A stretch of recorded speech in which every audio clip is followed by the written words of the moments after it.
अशा स्वरूपाचं जे विधान केलं होतं त्यावरनं देखील टीका झाली होती. नेमकं तुम्हाला त्यावेळेला काय म्हणायचं होतं, काय त्याचा प्रश्न असा आहे, शेतकऱ्यांकडनं 1 रुपया शासन घेतं.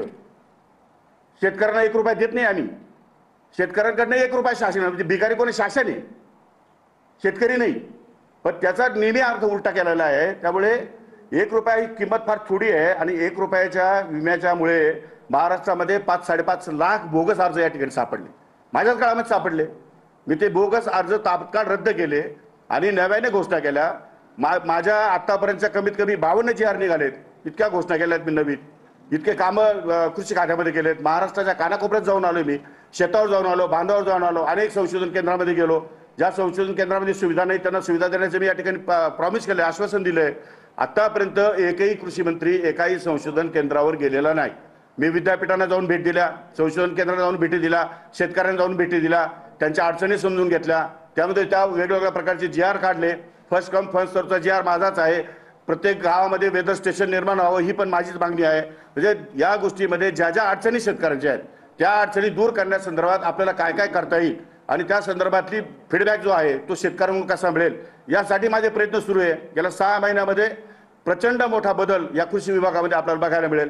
मी तर आपल्याला एवढंच सांगतो की 100 दिवसाच्या कार्यक्रमामध्ये 3रा क्रमांक कृषी विभागाचा आलाय. उगीच येतोय, आपोआप येतो की कधी नंबर.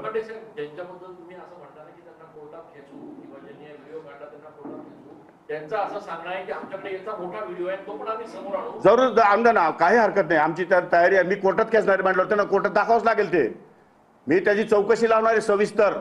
या संपूर्ण प्रकरणाची सविस्तर चौकशी लागणार आहे. मी ऑनलाईन रमी खेळत होतो का आणि ऑनलाईन रमीचे माझे सगळे रेकॉर्ड, माझे मोबाईल नंबर, माझा CDR, माझे अकाउंट्स, हे सगळे ते लिंक त्याच्याशी आहे का हे सगळे चौकशीतून बाहेर येईल. आणि चौकशीतून बाहेर आल्यानंतर तो रिपोर्ट नागपूरच्या अधिवेशनामध्ये माननीय उपमुख्यमंत्री किंवा मुख्यमंत्री या ठिकाणी जाहीर निवेदन करतील. आणि त्या संदर्भात जर मी दोषी सापडलो तर मी त्या क्षणाला 1 सेकंदामध्ये राज्यपालाकडे जाऊन माझा राजीनामा देऊन टाकेन. ते कोण काय बोलतं, विरोधक काय बोलतात याच्याशी मला घेणं नाही. पण जे जे विरोधक जे बोलले माझ्या संदर्भात, रमीच्या संदर्भामध्ये, त्या सर्व विरोधकांना आबरू नुकसानीचा दावा मी त्यांच्यावर दाखल केल्याशिवाय राहणार नाही. नाही बोलणं झालं. नाही, फोन बंद आहे त्यांचा, फोन स्विच ऑफ आहे.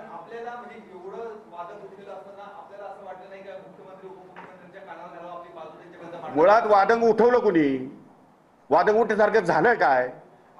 अनावश्यक गंभीरता निर्माण करताय. मला तेच सांगायचं ना. मला सगळ्या ज्या लोक दोषी आहेत यांचे सगळ्यांचे CDR चेक करायचे आहेत. यांच्या पाठीमध्ये नेमकं कोण आहे, यांच्या पाठीमध्ये याला कोणाचे फोन जातात, हे कोणामुळे मला टार्गेट करताय आणि 5-5, 10-10 सेकंदाची फक्त जाहिरात दाखवतात.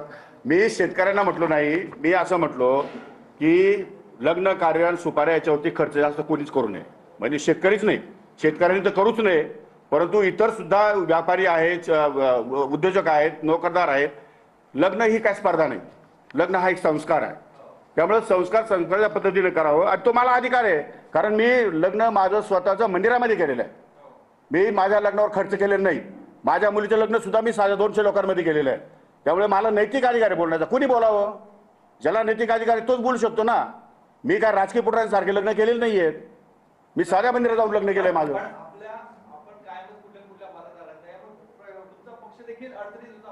नाही, अजिबात नाही. माझा पक्ष अतिशय उत्कृष्ट काम करतोय. माझे पक्षाचे नेते नाही अडचण येईल का? मी जर तुम्ही मीडिया जर चुकीच्या पद्धतीने दाखवत असाल तर मग पक्षाला अडचण, लोकांना गैरसमज निर्माण होतो. मीडिया तुमच्या बातम्या जाऊ राहिल्या सगळ्या.